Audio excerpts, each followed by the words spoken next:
साथियों नमस्कार। आज हम देखेंगे ग्रामीण क्षेत्र पर शासन चलाना। ग्रामीण क्षेत्र पर शासन चलाना।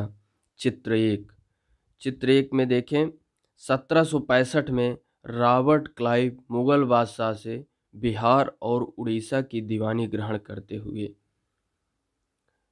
कंपनी दीवान बन गई। 12 अगस्त 1765 को मुगल बादशाह ने ईस्ट इंडिया कंपनी को बंगाल का दीवान तैनात किया। इस बात की पूरी संभावना है कि यह घटना मुट्ठी भर अंग्रेजों और हिंदुस्तानियों की मौजूदगी में रॉबर्ट क्लाइव के तंबू में घटी होगी, लेकिन ऊपर दिए गए चित्र में इस घटना को एक भव्य समारोह के रूप में दिखाया गया है। यह चित्र उस चित्रकार ने बनाया है जिसे रॉबर्ट क्लाइव ने अपने जीवन की यादगार घटनाओं को चित्रित करने का जिम्मा सौंपा था। बंगाल की दीवानी हाथ आ जाना अंग्रेजों के लिए निश्चय ही एक बड़ी घटना थी। दीवान के तौर पर कंपनी अपने नियंत्रण वाले भूभाग के आर्थिक मामलों की मुख्य शासक बन गई थी। अब उसे अपनी जमीन का शासन चलाने और आमदनी को व्यवस्थित करने का रास्ता ढूंढना था। इसके लिए उसे एक ऐसा रास्ता ढूंढना था जिससे कंपनी के बढ़ते खर्चों को पूरा करने के लिए काफ़ी आमदनी जुटाई जा सके। व्यापारिक कंपनी के नाते उसे यह ख्याल भी रखना था कि वह अपनी ज़रूरतों की चीज़ें खरीदती बेचती रहे। समय के साथ कंपनी को यह भी समझ में आने लगा कि उसे सावधानी के साथ आगे बढ़ना होगा। बाहरी ताकत होने की वजह से उसे उन लोगों को भी शांत रखना था जो गांव देहात में पहले शासन चला चुके थे और जिनके पास अभी भी काफ़ी ताकत और सम्मान था। ऐसे जो लोग स्थानीय सत्ता में रह चुके थे उन्हें नियंत्रित करना तो जरूरी था, लेकिन उन्हें खत्म नहीं किया जा सकता था। यह काम कैसे हो, इस अध्याय में हम देखेंगे कि कंपनी ने ग्रामीण इलाकों को उपनिवेश कैसे बनाया, आय के संसाधन कैसे जुटाए, लोगों के अधिकार किस तरह तय किए गए और मनमाफिक फसलों की खेती कैसे कराई गई। कंपनी की आमदनी। कंपनी दीवान तो बन गई थी, लेकिन अभी भी खुद को एक व्यापारी ही मानती थी। कंपनी भारी भरकम लगान तो चाहती थी, लेकिन उसके आकलन और वसूली की कोई नियमित व्यवस्था करने में हिचकिचा रही थी। उसकी कोशिश यही थी कि वह ज़्यादा से ज़्यादा राजस्व हासिल करे और कम से कम कीमत पर बढ़िया सूती और रेशमी कपड़े खरीदे। इसी कारण 5 साल के भीतर बंगाल में कंपनी द्वारा खरीदी जाने वाली चीज़ों का कुल मूल्य दोगुना हो चुका था। 1865 से पहले कंपनी ब्रिटेन से सोने और चांदी का आयात करती थी और इन चीज़ों के बदले सामान खरीदती थी। अब बंगाल में इकट्ठा होने वाले पैसे से ही निर्यात के लिए चीज़ें खरीदी जा सकती थी। जल्द ही यह जाहिर हो गया कि बंगाल की अर्थव्यवस्था एक गहरे संकट में फंसती जा रही है। कारीगर गांव छोड़कर भाग रहे थे क्योंकि उन्हें बहुत कम कीमत पर अपनी चीज़ें कंपनी को जबरन बेचनी पड़ती थी। किसान अपना लगान नहीं चुका पा रहे थे, कारीगरों का उत्पादन गिर रहा था और खेती चौपट होने की दिशा में बढ़ रही थी। बंगाल स्थित मुर्शिदाबाद का एक साप्ताहिक हाट, जिसमें आप देख सकते हैं कि ग्रामीण इलाकों के किसान और कारीगर अपनी चीज़ें बेचने और ज़रूरत की चीज़ें खरीदने के लिए नियमित रूप से बाज़ारों में आते थे। आर्थिक संकट के समय इन बाज़ारों पर बहुत बुरा असर पड़ता था। चित्र में आप देख सकते हैं 1770 में पड़े अकाल ने बंगाल में 1 करोड़ लोगों की मौत की नींद सुला दिया। इस अकाल में लगभग 1/3 आबादी समाप्त हो गई। खेती में सुधार की जरूरत। अगर अर्थव्यवस्था संकट में थी तो क्या कंपनी अपनी राजस्व आय के बारे में आश्वस्त रह सकती थी? कंपनी के ज़्यादातर अफसरों को यह लगने लगा था कि जमीन में निवेश करना और खेती में सुधार लाना जरूरी है। यह काम किस तरह किया जा सकता था, इस सवाल पर 2 दशकों तक बहस चली। आखिरकार कंपनी ने 1793 में स्थायी बंदोबस्त लागू किया। इस बंदोबस्त की शर्तों के हिसाब से राजाओं और तालुकादारों के को जमींदार के रूप में मान्यता दी गई। उन्हें किसानों से लगान वसूलने और कंपनी को राजस्व चुकाने का जिम्मा सौंपा गया। उनकी ओर से चुकाई जाने वाली राशि अस्थायी रूप से तय कर दी गई थी। इसका मतलब यह था कि भविष्य में कभी भी उसमें इजाफा नहीं किया जाना था। अंग्रेजों को लगता था कि इससे उन्हें नियमित रूप से राजस्व मिलता रहेगा और जमींदारों को जमीन में सुधार के लिए खर्च करने का प्रोत्साहन मिलेगा। उन्हें लगता था कि क्योंकि राज्य को की ओर से राजस्व की मांग बढ़ने वाली नहीं थी, इसलिए जमींदार बढ़ते उत्पादन से फायदे में रहेंगे। आप देख सकते हैं चार्ल्स कॉर्नवालिस। जिस समय स्थायी बंदोबस्त लागू किया गया, उस समय कॉर्नवालिस भारत का गवर्नर जनरल था। स्रोत 1 में देख लें, बंगाल के रैयतों पर कोलब्रुक का कथन। बंगाल के बहुत सारे गांवों में कई ताकतवर रैयत खुद खेती नहीं करते थे। वे औरों को पट्टे पर जमीन दे देते थे और उनसे भारी लगान वसूल करते थे। 1860 में एस.टी. कोलब्रुक ने इन काश्तकारों की स्थिति इन शब्दों में बयान की थी। बटाई की भारी शर्तों और मवेशियों और बीज आजीविका व कर्जों के बदले बेगारी से दबे ये काश्तकार खुद को कर्ज से कभी बाहर नहीं निकाल सकते। जब उन्हें जीने को भी पूरा नहीं मिलता, तो ऐसे भयानक हालात में वे दिल लगाकर काम कैसे कर सकते हैं। ना ही उन्हें अपनी हालत सुधारने की कोई उम्मीद दिखाई देती है। अब हम देखते हैं समस्या। मगर अस्थायी बंदोबस्त ने भी समस्या पैदा कर दी। कंपनी के अफसरों ने पाया कि अभी भी जमींदार जमीन में सुधार के लिए खर्चा नहीं कर रहे थे। असल में कंपनी ने जो राजस्व तय किया था वह इतना ज़्यादा था कि उसको चुकाने में जमींदारों को भारी परेशानी हो रही थी। जो जमींदार राजस्व चुकाने में विफल हो जाता था, उसकी ज़मींदारी छीन ली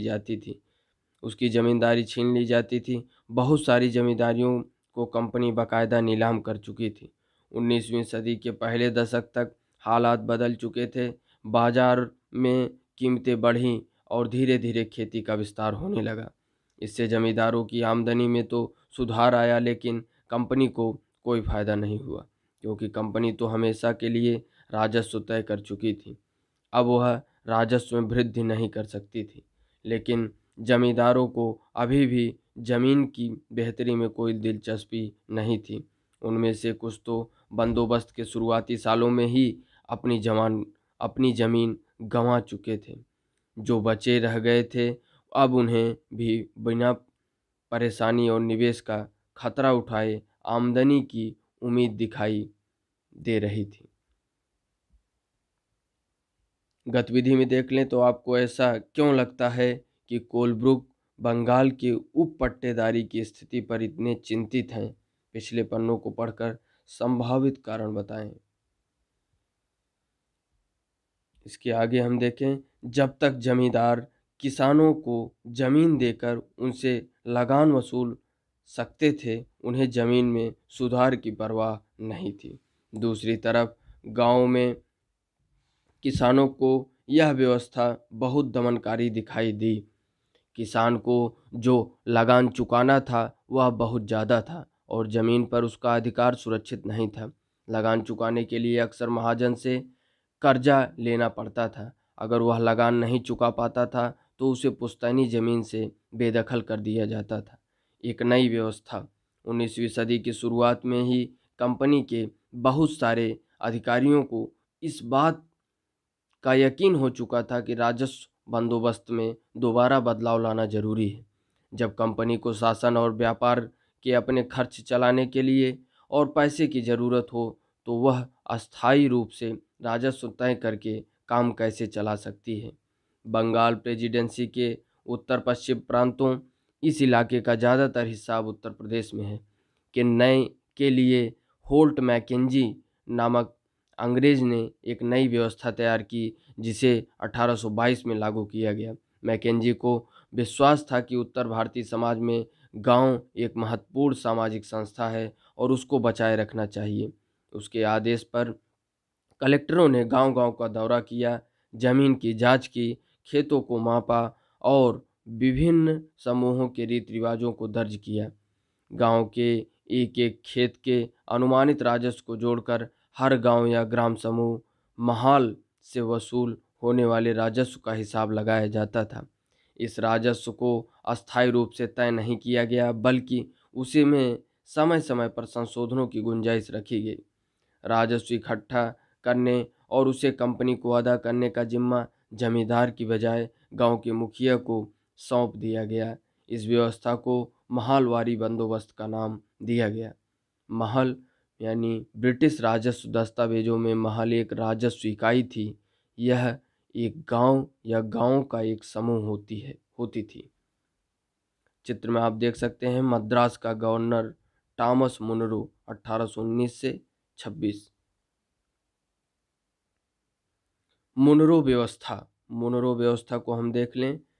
मद्रास की जो व्यवस्था थी, ब्रिटिश नियंत्रण वाले दक्षिण भारतीय इलाकों में भी स्थायी बंदोबस्त की जगह नई व्यवस्था अपनाने का प्रयास किया जाने लगा। वहाँ जो नई व्यवस्था विकसित हुई उसे रैयतवार या रैयतवारी का नाम दिया गया। कैप्टन अलेक्जेंडर रीड ने टीपू सुल्तान के साथ चले युद्ध के बाद कंपनियों द्वारा कब्जे में लिए गए कुछ इलाकों में इस व्यवस्था को आजमा कर भी देख लिया था। टॉमस मुन्रो ने इस व्यवस्था को विकसित किया और धीरे धीरे पूरे दक्षिणी भारत पर यही व्यवस्था लागू कर दी।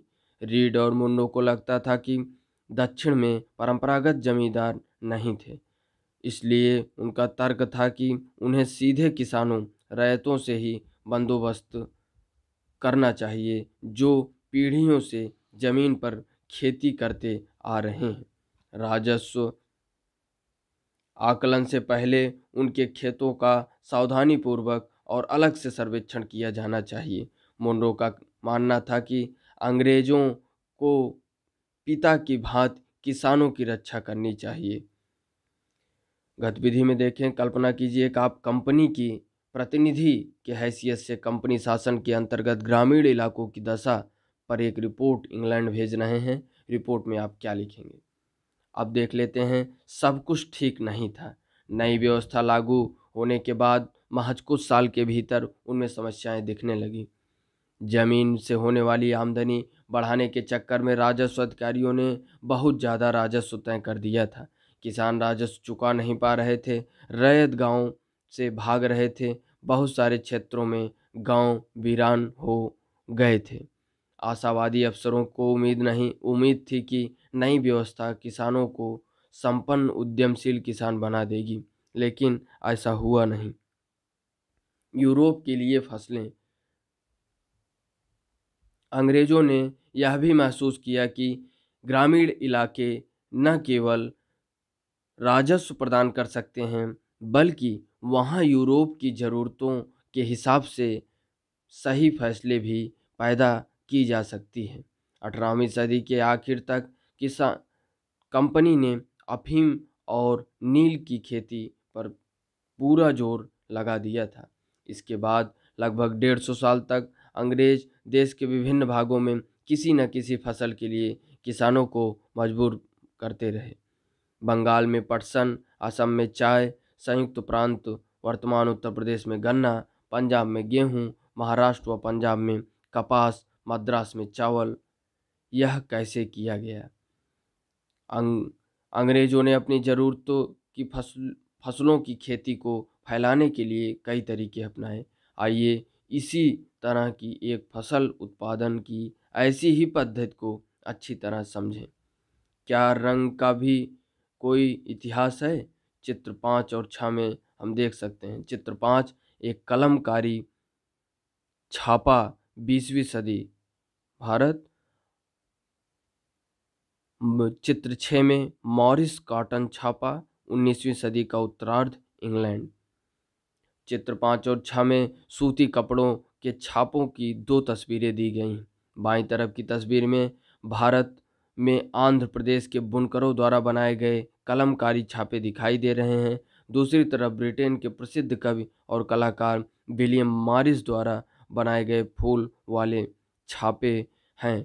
दोनों छापों में एक बात समान है, दोनों में ही गहरे नीले रंग का इस्तेमाल किया गया है। इसे आमतौर पर नील कहा जाता है।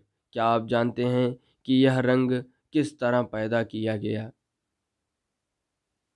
इन छापों में भारतीय नील की मांग क्यों थी? नील का पौधा मुख्य रूप से उष्णकटिबंधीय इलाकों में ही उगता है। 13वीं सदी तक इटली, फ्रांस और ब्रिटेन के कपड़ा उत्पादक कपड़े की रंगाई के लिए भारतीय नील का इस्तेमाल कर रहे थे। उस समय भारतीय नील को बहुत थोड़ी मात्रा ही यूरोपीय बाजारों में पहुंचती थी। उसकी कीमत भी बहुत ऊंची रहती थी, इसलिए यूरोपीय कपड़ा उत्पादकों को बैंगनी और नीले रंग बनाने के लिए ऊड नामक एक और पौधे पर निर्भर रहना पड़ता था। ऊड पौधा शीतोष्ण क्षेत्र में उगता था, इसलिए यूरोप में आसानी से मिल जाता था। उत्तरी इटली, दक्षिणी फ्रांस व जर्मनी और ब्रिटेन के कई हिस्सों में यह पौधा उगता था। नील के साथ प्रतिस्पर्धा से परेशान यूरोप के ऊड उत्पादकों ने अपनी सरकारों पर दबाव डाला कि वे नील के आयात पर पाबंदी लगा दें। मगर कपड़े को रंगने वाले तो नील को ही पसंद करते थे। नील से बहुत चमकदार नीला रंग मिलता था, जबकि ऊड से मिलने वाला रंग बेजान और फीका होता था। 17वीं सदी तक आते आते यूरोपीय कपड़ा उत्पादकों ने नील की आयात पर लगी पाबंदी में ढील देने के लिए अपनी सरकार को राजी कर लिया। कैरिबियाई द्वीप समूह स्थित सेंट डोमिंगो में फ्रांसीसी, ब्राज़ील में पुर्तगाली, जमैका में ब्रिटिश और वेनेजुएला में स्पेनिश लोग नील की खेती करने लगे। उत्तरी अमेरिका के भी बहुत सारे भागों में नील बागान सामने आ गए थे। 18वीं शताब्दी के आखिर तक भारतीय नील की मांग और बढ़ गई। ब्रिटेन में औद्योगिकरण का युग शुरू हो चुका था और उसके कपास उत्पादन में भारी इजाफा हुआ। अब कपड़ों की रंगाई की मांग और तेज़ी से बढ़ने लगी। जब नील की मांग बढ़ी, उसी दौरान वेस्ट इंडीज और अमेरिका से मिलने वाली आपूर्ति अनेक कारणों से बंद हो गई। 1783 से 1789 के बीच दुनिया का नील उत्पादन आधा रह गया था। ब्रिटेन के रंगरेज अब नील की आपूर्ति के लिए बेचैनी से किसी और स्रोत की तलाश कर रहे थे। यह नील कहाँ से मिल सकता था? बागान एक विशाल खेत जिस पर बागान मालिक बहुत सारे लोगों से जबरन काम करवाता था। कॉफ़ी, गन्ना, तंबाकू, चाय और कपास आदि के विषय में बागानों का जिक्र किया जाता है। भारत में ब्रिटेन की बढ़ती दिलचस्पी, इसको देखेंगे हम। यूरोप में नील की बढ़ती मांग को देखते हुए ईस्ट इंडिया कंपनी भी भारत में नील की खेती बढ़ाने के रास्ते ढूंढने लगी। 18वीं सदी के आखिरी के दशकों में से ही बंगाल में नील की खेती तेजी से फैलने लगी थी। बंगाल में पैदा होने वाला नील दुनिया के बाजारों में छा गया था। 1788 में ब्रिटेन द्वारा आयात किया गया नील में भारतीय नील का हिस्सा केवल लगभग 30% था। 1810 में ब्रिटेन द्वारा आयात किया गया नील में भारतीय नील का हिस्सा 95% हो चुका था। जैसे जैसे नील का व्यापार फैला, कंपनी के अफसर और व्यावसायिक एजेंट नील के उत्पादन में पैसा लगाने लगे। समय बीतने के साथ कंपनी के बहुत सारे अधिकारियों ने नील के अपने कारोबार पर ध्यान देने के लिए अपनी नौकरियां छोड़ दी। भारी मुनाफे की उम्मीद में स्कॉटलैंड और इंग्लैंड के बहुत सारे लोग भारत आए और उन्होंने नील के बागान लगा लिए। जिनके पास नील की पैदावार के लिए पैसा नहीं था, उन्हें कंपनी और नए नए बैंक कर्जा देने को तैयार रहते थे। चित्र में आप देख सकते हैं सेंट डोमिंगो में गुलामों की बगावत, अगस्त 1791, जनवरी इसको हदोस्की इसको हदोल्स्की का चित्र है। ये 18वीं सदी में फ्रांसीसी बगान मालिकों ने कैरिबियाई द्वीप समूह में स्थित फ्रांसीसी उपनिवेश सेंट डोमिंगो में नील और चीनी का उत्पादन शुरू किया। इन बगानों में काम करने वाले अफ्रीकी गुलाम 1791 में बगावत पर उतर आए। उन्होंने बागान जला दिए और अपने धनी मालिकों को मार डाला। 1792 में फ्रांस ने अपने उपनिवेश में दास प्रथा समाप्त कर दी। इन घटनाओं की वजह से कैरिबियाई द्वीपों में नील की खेती ठप हो गई। अब हम देखें नील की खेती कैसे होती थी। नील की खेती के दो मुख्य तरीके थे, निज और रैयती। निज खेती की व्यवस्था में बागान मालिक खुद अपनी जमीन में नील का उत्पादन करते थे।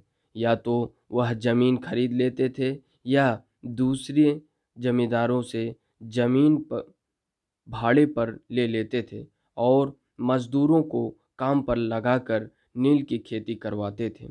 निज खेती की समस्याएं। बागान मालिकों को निज खेती का क्षेत्रफल फैलाने में मुश्किलें आ रही थी। नील की खेती केवल उपजाऊ जमीन पर की जा सकती थी। ऐसी जमीनों पर आबादी पहले ही बहुत ज़्यादा थी। यहाँ वहाँ छोटे मोटे खेत ही उनके हाथ लग पाते थे। नील की खेती करने के लिए उन्हें बड़े बड़े भूखंडों की ज़रूरत थी। इस तरह की ज़मीनें उन्हें कहाँ से मिल सकती थी। उन्होंने नील की फैक्ट्री के इर्द गर्द पट्टे पर जमीन लेने का प्रयास किया और वहाँ के किसानों को हटवा दिया। इससे टकराव और तनाव पैदा हो जाता था। मजदूरों का इंतजाम करना भी आसान नहीं था। बड़े बागान के लिए बहुत सारे मजदूरों की ज़रूरत होती थी। मजदूरों की ज़रूरत भी सबसे ज़्यादा उसी समय होती थी जब किसान धान की खेती में व्यस्त रहते थे। बड़े पैमाने पर निज खेती के लिए बहुत सारे हल बैलों की भी ज़रूरत थी। गुलाम ऐसे व्यक्ति जो किसी दास स्वामी की संपत्ति होता है। ऐसा व्यक्ति जो किसी दास स्वामी की संपत्ति होता है। गुलाम के पास कोई आज़ादी नहीं होती, उसे अपने मालिक के लिए काम करना होता है। इसके आगे हम देखें, 1 बीघा नील की खेती के लिए 2 हल चाहिए होते थे। इसका मतलब था कि अगर किसी बागान मालिक के पास 1000 बीघा ज़मीन है तो उसे 2000 हलों की ज़रूरत पड़ती। हलों को खरीदना और उनका रखरखाव एक बड़ी समस्या थी। किसानों से भी हल नहीं मिल सकते थे। उन्हें अपने लिए ही इन चीज़ों की ज़रूरत होती थी। जिस समय नील उत्पादकों को ज़रूरत होती थी, उसी समय किसानों के हल बैल भी चावल के खेतों में व्यस्त रहते थे। 19वीं सदी के आखिर तक बागान मालिक निज खेती का क्षेत्र फैलाने में हिचकिचाते थे। उस व्यवस्था के तहत नील की पैदावार वाली 25% से भी कम जमीन आती थी। बाकी जमीन रैयती व्यवस्था के अंतर्गत थी। बीघा जमीन की एक माप ब्रिटिश शासन से पहले बीघे का आकार अलग होता था। बंगाल में अंग्रेजों ने इसका क्षेत्रफल करीब 1/3 एकड़ तय कर दिया था। रैयतों की जमीन पर नील की खेती। रैयती व्यवस्था के तहत बागान मालिक रैयतों के साथ एक अनुबंध सट्टा करते थे। कई बार वे गांव के मुखियाओं को भी रैयतों की तरफ से समझौता करने के लिए बाध्य कर देते थे। जो अनुबंध पर दस्तखत कर देते थे उन्हें नील उगाने के लिए कम ब्याज दर पर बागान मालिकों से नगद कर्जा मिल जाता था। कर्जा लेने वाले रैयत को अपनी कम से कम 25% जमीन पर नील की खेती करनी होती थी।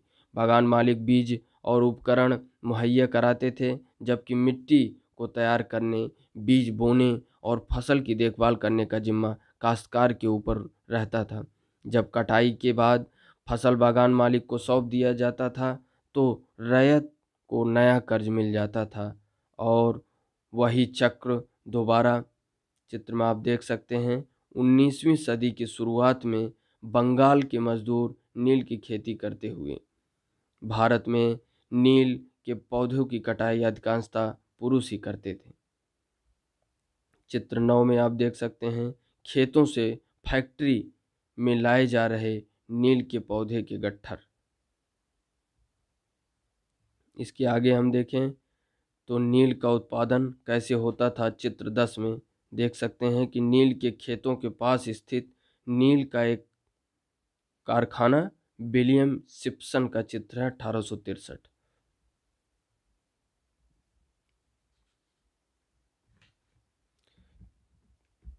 यानी चक्र जो है ये दोबारा शुरू हो जाता था। अब चित्र में हम देख लें, चित्र 10 की चर्चा कर लें। नील गांव आमतौर पर बागान मालिकों की फैक्ट्रियों के आसपास ही होते थे। कटाई के बाद नील के पौधों के कारखानों में स्थित वेटस हौद में पहुंचा दिया जाता था। रंग बनाने के लिए 3 या 4 कुंडों की ज़रूरत पड़ती थी। प्रत्येक हौद का अलग काम था। नील के पौधों से पत्तियों को तोड़कर पहले एक कुंड में गर्म पानी में कई घंटों तक डुबोया जाता था। इस हौद को किण्वन या स्टीपर कुंड कहा जाता था। जब पौधे किण्वित हो जाते थे तो द्रव्य में बुलबुले उठने लगते थे। जब अब सड़ी हुई पत्तियों को निकाल दिया जाता था और द्रव्य को एक और हौद में छान लिया जाता था। दूसरी हौद पहले हौद के ठीक नीचे होता था। दूसरे हौद वीटर वाट में इस घोल को लगातार हिलाया जाता था और पैडलों से खंगाला जाता था। जब यह द्रव्य हरा और उसके बाद नीला हो जाता था तो हौद में चूने का पानी डाला जाता था। धीरे धीरे नील की पपड़ियाँ नीचे जम जाती थी और ऊपर साफ द्रव्य निकल आता था। द्रव्य को छानकर अलग कर दिया जाता था और नीचे जमी नील की गाद, नील की लुगदी को दूसरे कुंड यानी निथारण कुंड में डाल दिया जाता था। इसके बाद उसे निचोड़कर बिक्री के लिए सुखा दिया जाता था। तो यह रही नील बनाने की प्रक्रिया। चित्र 11 में आप देख सकते हैं कि नील के पौधों को हौद तक औरतें ही ढोकर लाती थी। चित्र 12 में आप देख सकते हैं हौद में घोल हिलाने वाला। यहाँ खड़ा नील मजदूर हौद में पड़े घोल को हिलाने के लिए इस्तेमाल होने वाला पैडल लिए खड़ा है। इन मजदूरों को 8 घंटे से भी ज़्यादा समय तक कमर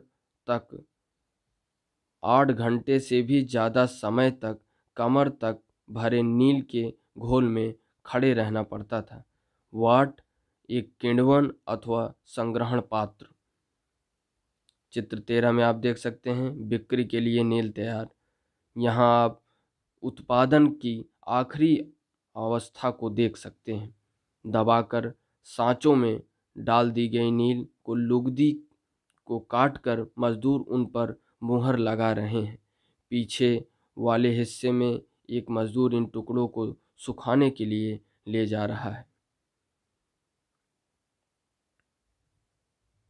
इसके आगे हम देखें तो जो किसान पहले इन कर्जों से बहुत आकर्षित थे, उन्हें जल्द ही समझ में आ गया था कि यह व्यवस्था कितनी कठोर है। उन्हें नील की जो कीमत मिलती थी वह बहुत कम थी और कर्जों का सिलसिला कभी खत्म ही नहीं होता था।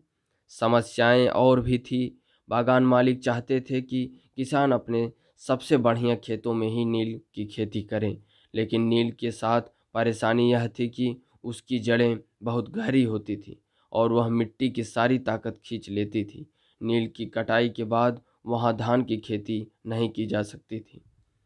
नील विद्रोह और उसके बाद की घटना। मार्च 1859 में बंगाल के हजारों रैयतों ने नील की खेती से इनकार कर दिया। जैसे जैसे विद्रोह फैला, रैयतों ने बागान मालिकों को लगान चुकाने से भी इनकार कर दिया। वे तलवार भाले और तीर कमान लेकर नील की फैक्ट्रियों पर हमला करने लगे औरतें अपने बर्तन लेकर लड़ाई में कूद पड़ी। बागान मालिकों के लिए काम करने वालों का सामाजिक बहिष्कार कर दिया गया। बागान मालिकों की तरफ से लगान वसूली के लिए आने वाले गुमास्ता एजेंटों की पिटाई की गई। रैयतों ने कसम खा ली कि न तो वे नील की खेती के लिए कर्ज लेंगे और न ही बागान मालिकों के लठियालों लाठीधारों गुंडों से डरेंगे। नील के किसान चुप बैठने को तैयार नहीं थे। क्यों? उन्हें उन्हें बगावत की ताकत कहाँ से मिली? इसमें कोई शक नहीं कि नील की खेती अत्यंत दमनात्मक थी, लेकिन जो लोग दबे होते हैं वे हमेशा बगावत नहीं करते। ऐसा कभी कभी ही होता है। 1859 में नील रैयतों को लगा कि बागान मालिकों के खिलाफ बगावत में उन्हें स्थानीय जमींदारों और मुखियाओं का भी समर्थन मिल सकता है। बहुत सारे गांवों में जिन मुखियाओं से नील के अनुबंधों पर जबरन दस्तखत कराए गए थे, उन्होंने ही नील किसानों को इकट्ठा किया और लठियालों के साथ आमने सामने की लड़ाई लड़ी। कई स्थानों पर रैयतों को बगावत के लिए उकसाते हुए खुद जमींदार गांव-गांव घूमने लगे। जमींदार इस बात से परेशान थे कि बागान मालिकों की ताकत बढ़ती जा रही थी और बागान मालिक जबरन लंबे समय के लिए उनसे ज़मीन ले लेते थे। नील के किसानों को ये भी लग रहा था कि अंग्रेजी सरकार भी संघर्ष में उनका साथ देगी। 1857 की बगावत के बाद ब्रिटिश सरकार एक और व्यापक विद्रोह के खतरे से डरी हुई थी। जब नील की खेती वाले जिलों में एक और बगावत की खबरें फैली तो लेफ्टिनेंट गवर्नर ने 1859 की सर्दियों में इलाके का दौरा किया। रैयतों को लगा कि सरकार उनकी दुर्दशा से परेशान है। बरसात में मजिस्ट्रेट एस्लेइडन ने एक नोटिस जारी किया जिसमें कहा गया था कि रैयतों को नील के अनुबंध मानने के लिए मजबूर नहीं किया जाएगा। अब हम देख लेते हैं नील गांव का एक गीत। संघर्ष के क्षणों में लोग एक दूसरे का उत्साह बढ़ाने और सामूहिकता का भाव पैदा करने के लिए अक्सर गीत गाते थे। इस तरह के गीतों से हमें उनकी भावनाओं का पता चलता है। नील विद्रोह के दौरान बंगाल के निचले इलाकों में ऐसे बहुत सारे गीत सुनाई देते थे। इनमें से एक गीत इस प्रकार है।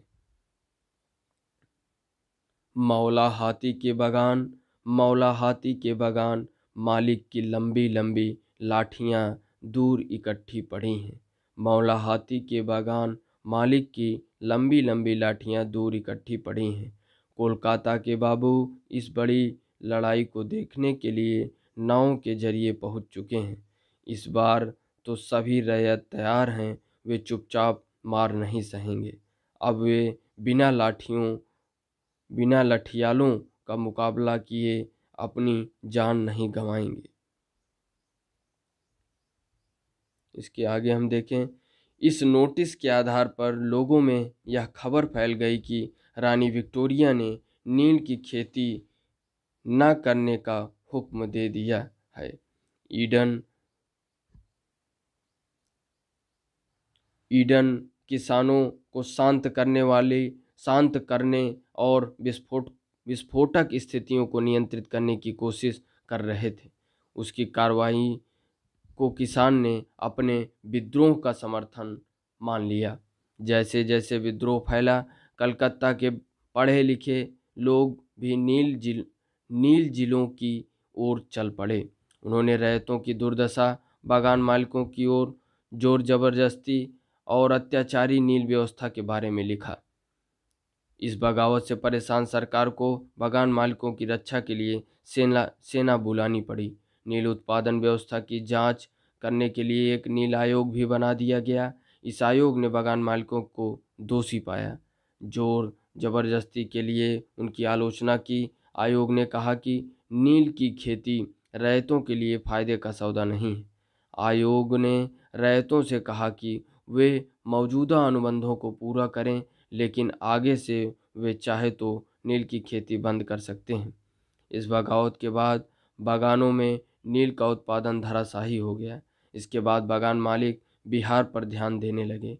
19वीं सदी के आखिर में कृत्रिम रंगों का निर्माण होने लगा था। इससे उनका व्यवसाय भी बुरी तरह प्रभावित हुआ।